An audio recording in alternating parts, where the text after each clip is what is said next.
ನಮಸ್ತೆ ಎಲ್ಲರಿಗೂ ನಮ್ಮ ಚಾನಲ್ಗೆ ಸ್ವಾಗತ. ವಿಡಿಯೋ ನೋಡುವ ಮುಂಚೆ ನಮ್ಮ ಚಾನಲನ್ನು ಸಬ್ಸ್ಕ್ರೈಬ್ ಮಾಡಿ ಹಾಗೂ ಬೆಲ್ ಐಕನ್ ಕೂಡ ಪ್ರೆಸ್ ಮಾಡಿ. ಬನ್ನಿ ವಿಡಿಯೋ ಸ್ಟಾರ್ಟ್ ಮಾಡೋಣ. 2025 ಇಂಡಿಯನ್ ಪ್ರೀಮಿಯರ್ ಲೀಗ್ ಮೇಘಾ ಹರಾಜು ಮುಗಿದಿದೆ.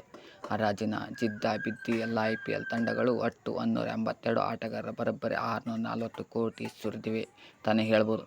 ಕಳೆದ 17 ಸೀಸನ್ಗಳ IPL ಕಪ್ ಗೆಲ್ಲಲಿ ಇರುವ ರಾಯಲ್ ಚಾಲೆಂಜರ್ಸ್ ಬೆಂಗಳೂರು ಈ ಬಾರಿ ಬಲಿಷ್ಠ ತಂಡ ಕಟ್ಟಿದೆ. IPL ಇತಿಹಾಸದಲ್ಲಿ ಮೊದಲ ಬಾರಿಗೆ ಸ್ಟಾರ್ ಆಟಗಾರಗಳ ಹಿಂದೆ ಬೀಳದೆ ಅಗತ್ಯ ಇರುವ ಪ್ಲೇಯರ್ಸ್ ಖರೀದಿ ಮಾಡಿದೆ.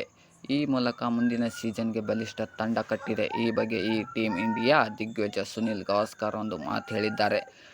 RCB ಹೊಸ ಸ್ಟ್ರಾಟಜಿ ಬಗ್ಗೆ ಏನಂದರು ಗವಾಸ್ಕರ್. ಇನ್ನು ಈ ಕುರಿತು ಮಾಡಿದ ಸುನಿಲ್ ಗವಾಸ್ಕರ್ ಅವರು, ಈ ಹಿಂದೆ ಸ್ಟಾರ್ಗಳನ್ನೇ ನೆಚ್ಚಿಕೊಂಡ ಪ್ರಶಸ್ತಿ ಮುಂದಿದೆ. RCB ವಿಫಲವಾಗಿತ್ತು. ಹಾಗಾಗಿ ಈ ಬಾರಿ ನನ್ನ ಪ್ಲಾನ್ ಅನ್ನೇ ಬದಲಿಸಿದೆ.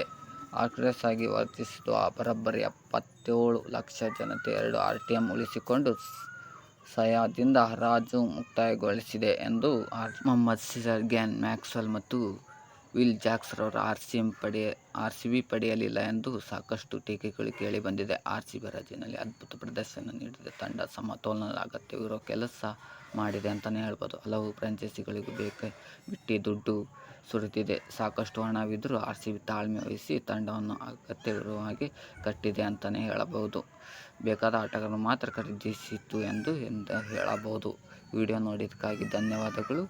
ಎಲ್ಲರಿಗೂ ಧನ್ಯವಾದಗಳು.